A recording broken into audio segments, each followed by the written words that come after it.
赤毛のアン。英語で読もう。第17章。Anne of Green Gables. Chapter 17. A New Interest in Life. The next afternoon Anne, bending over her patchwork at the kitchen window, happened to glance out and beheld Diana down by the Dryad's bubble beckoning mysteriously. In a trice Anne was out of the house and flying down to the hollow, astonishment and hope struggling in her expressive eyes. But the hope faded when she saw Diana's dejected countenance. "Your mother hasn't relented?" she gasped. Diana shook her head mournfully. "No, and she says I'm never to play with you again. I've cried and cried, and I told her it wasn't your fault, but it wasn't any use. I had ever such a time coaxing her to let me come down and say goodbye to you. She said I was only to stay 10 minutes, and she's timing me by the clock."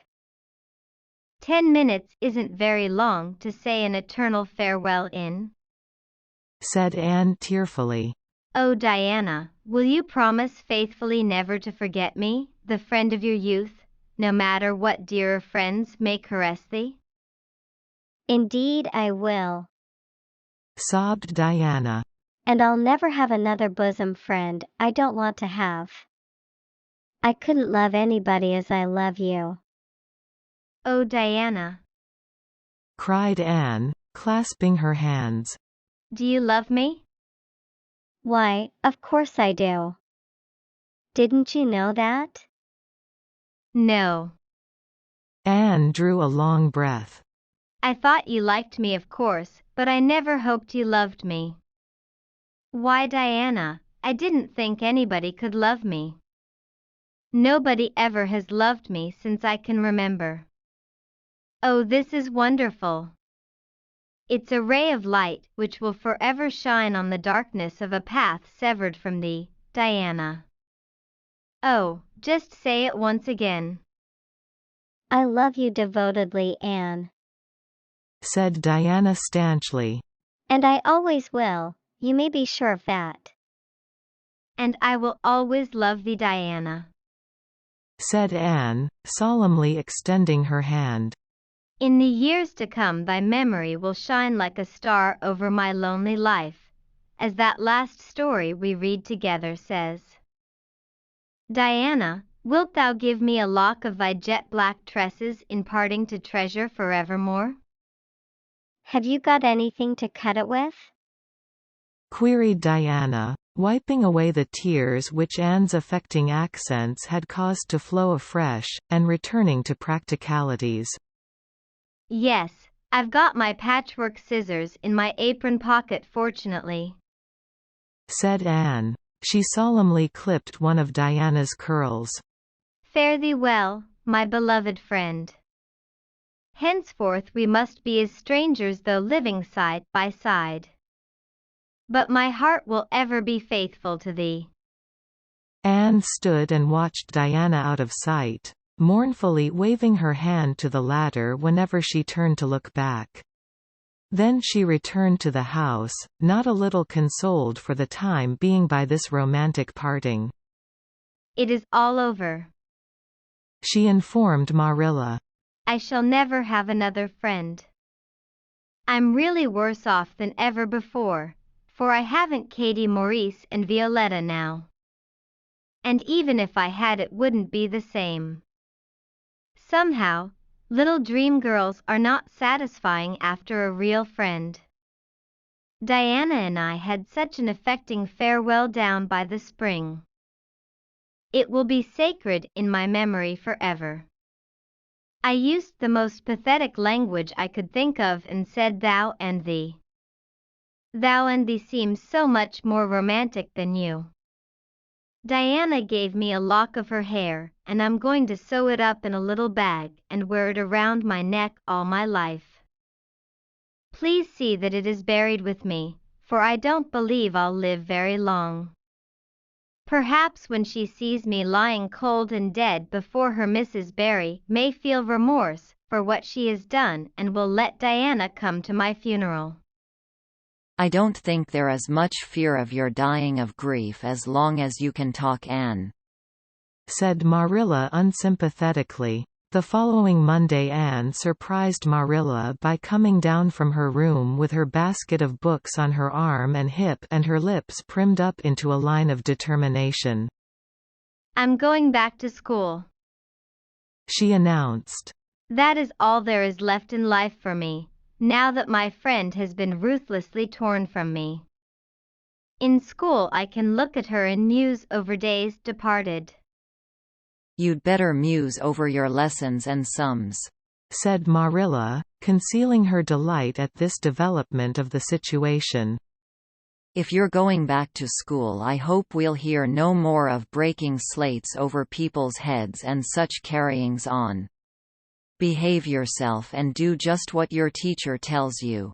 "I'll try to be a model pupil," agreed Anne dolefully. "There won't be much fun in it, I expect." Mr. Phillips said Minnie Andrews was a model pupil and there isn't a spark of imagination or life in her. She is just dull and poky and never seems to have a good time. But I feel so depressed that perhaps it will come easy to me now. I'm going round by the road. I couldn't bear to go by the birch path all alone. I should weep bitter tears if I did. Anne was welcomed back to school with open arms. Her imagination had been sorely missed in games, her voice in the singing and her dramatic ability in the perusal aloud of books at dinner hour. Ruby Gillis smuggled 3 blue plums over to her during Testament reading. Ella Mae Macpherson gave her an enormous yellow pansy cut from the covers of a floral catalogue, a species of desk decoration much prized in Avonlea School. Sophia Sloane offered to teach her a perfectly elegant new pattern of knit lace, so nice for trimming aprons. Katie Boulter gave her a perfume bottle to keep slate water in, and Julia Bell copied carefully on a piece of pale pink paper scalloped on the edges the following effusion. To Anne, when twilight drops her curtain down and pins it with a star, remember that you have a friend though she may wander far. It's so nice to be appreciated, sighed Anne rapturously to Marilla that night. The girls were not the only scholars who appreciated her. When Anne went to her seat after dinner hour, she had been told by Mr. Phillips to sit with the model Minnie Andrews. She found on her desk a big luscious strawberry apple. Anne caught it up all ready to take a bite, when she remembered that the only place in Avonlea where strawberry apples grew was in the old Blythe orchard on the other side of the Lake of Shining Waters. Anne dropped the apple as if it were a red-hot coal and ostentatiously wiped her fingers on her handkerchief. The apple lay untouched on her desk until the next morning, when little Timothy Andrews, who swept the school and kindled the fire, annexed it as one of his perquisites. Charlie Sloane's slate pencil, gorgeously bedizened with striped red and yellow paper, costing 2 cents where ordinary pencils cost only 1, which he sent up to her after dinner hour, met with a more favorable reception. Anne was graciously pleased to accept it and rewarded the donor with a smile which exalted that infatuated youth straightway into the 7th heaven of delight and caused him to make such fearful errors in his dictation that Mr. Phillips kept him in after school to rewrite it. But as the Caesar's pageant shorn of Brutus bust did but of Rome's best son remind her more, so the marked absence of any tribute or recognition from Diana Barry, who was sitting with Gertie Pye, embittered Anne's little triumph. Diana might just have smiled at me once, I think, she mourned to Marilla that night. But the next morning a note most fearfully and wonderfully twisted and folded, and a small parcel were passed across to Anne. Dear and, ran the former, Mother says I'm not to play with you or talk to you even in school. It isn't my fault and don't be cross at me, because I love you as much as ever. I miss you awfully to tell all my secrets to, and I don't like Gertie pie one bit. I made you one of the new bookmarkers out of red tissue paper. They are awfully fashionable now, and only 3 girls in school know how to make them. When you look at it, remember. Your true friend, Diana Barry. Anne read the note, kissed the bookmark, and dispatched a prompt reply back to the other side of the school. My own darling Diana. Of course I am not cross at you because you have to obey your mother. Our spirits can commune. I shall keep your lovely present forever. Minnie Andrews is a very nice little girl, although she has no imagination, but after having been Diana's bosom friend, I cannot be Minnie's. Please excuse mistakes, because my spelling isn't very good yet, although much improved. Yours until death us do part. And or Cordelia Shirley. P.S. I shall sleep with your letter under my pillow tonight. A. or C.S.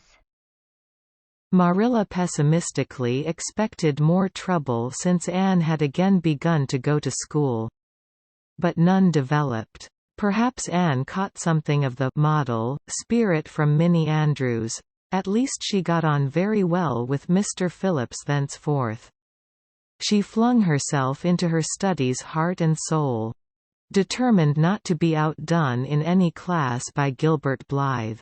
The rivalry between them was soon apparent. It was entirely good-natured on Gilbert's side, but it is much to be feared that the same thing cannot be said of Anne, who had certainly an unpraiseworthy tenacity for holding grudges. She was as intense in her hatreds as in her loves.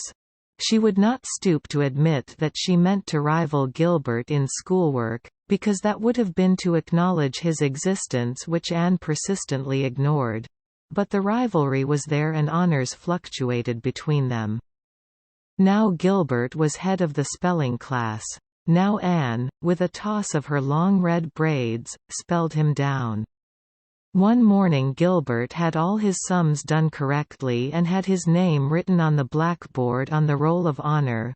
The next morning Anne, having wrestled wildly with decimals the entire evening before, would be first. One awful day they were ties and their names were written up together. It was almost as bad as a take notice, and Anne's mortification was as evident as Gilbert's satisfaction. When the written examinations at the end of each month were held, the suspense was terrible. The first month Gilbert came out 3 marks ahead. The second Anne beat him by 5. But her triumph was marred by the fact that Gilbert congratulated her heartily before the whole school. It would have been ever so much sweeter to her if he had felt the sting of his defeat. Mr. Phillips might not be a very good teacher, but a pupil so inflexibly determined on learning as Anne was could hardly escape making progress under any kind of teacher. By the end of the term Anne and Gilbert were both promoted into the 5th class and allowed to begin studying the elements of the branches, by which Latin, geometry, French, and algebra were meant. In geometry Anne met her Waterloo. It's perfectly awful stuff, Marilla. She groaned. I'm sure I'll never be able to make head or tail of it. There is no scope for imagination in it at all. Mr. Phillips says I'm the worst dunce he ever saw at it. And Gil, I mean some of the others, are so smart at it. It is extremely mortifying, Marilla. Even Diana gets along better than I do. But I don't mind being beaten by Diana. Even although we meet as strangers now, I still love her with an inextinguishable love. It makes me very sad at times to think about her. But really, Marilla, one can't stay sad very long in such an interesting world, can one? End of chapter 17.